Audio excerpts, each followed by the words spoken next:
Alright, welcome back to the adventure. Been trying to work on the old brown truck, getting some brakes and wheel cylinders. Of course, I tore the parts out of it. Been cleaning and stuff. Got my little tools set up deal. Got me a little wire brush on my bench grinder so I could get her did a little better than holding that tool and doing all the things. This is my little work setup area here. I've got my little heat going, so I'm chilly today.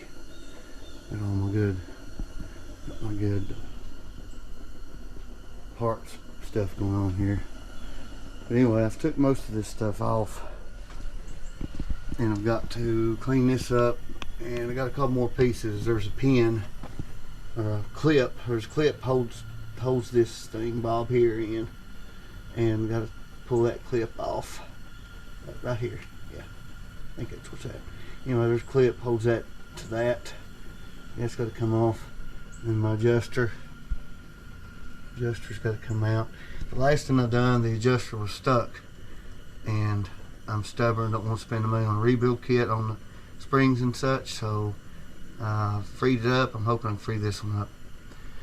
This wheel cylinder was fine. It's the drinker side that was was leaking.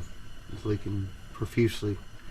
So I'm going to get through this next little bit, try to get all this cleaned up, put a little rebuild on it, and I'm going to walk you through some of it.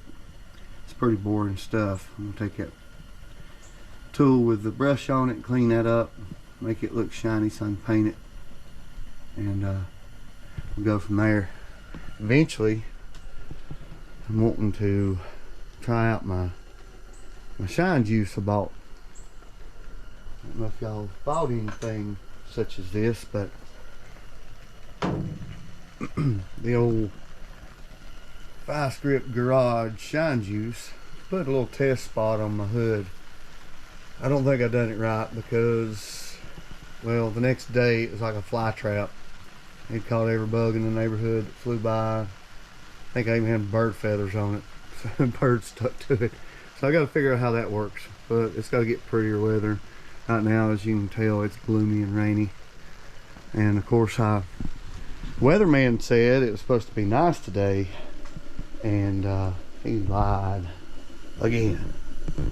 So I rigged me up a little tarpaulin job here to be in the dry best I could. Anyway, let me get to it here, see what I can get accomplished, and I'll try to bring you through what I'm going to do. Alright, so I got that off. There was a little pin, a little clip that held, I think it's the e-brake thing. That little bob there, had to pull that out, and that I left the e-brake hanging. I didn't want to disconnect it.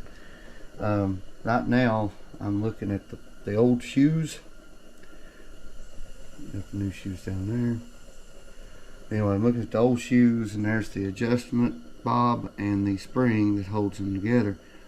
And what I'm going to try to do when I put this back together, when I've done the other side, I went totally backwards on everything and kind of had a hard time to begin with. But anyway, I'm going to take these parts here off, and hopefully, I'm hoping that thing there is not froze up like the other one was. But just wanted to hit that real quick because I need to do it this way, putting the new ones back on.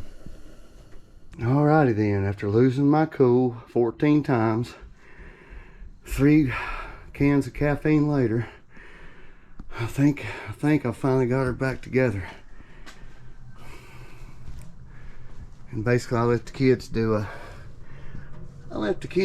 Mr. Squirrel and Mr. Smiley, paint up my stuff for me a little bit.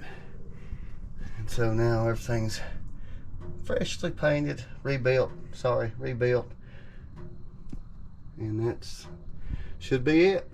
Put her back together. All this stuff here is a pain to pull these springs. And it's hard to get that spring back there and get the adjuster in there. That wasn't bad right there. And that bar wasn't too bad. That spring was the devil, and that bar and the spring was the devil. But either way, got her back together. Now it's going to chuck a drum on it, put the wheel on, and go to bleeding them.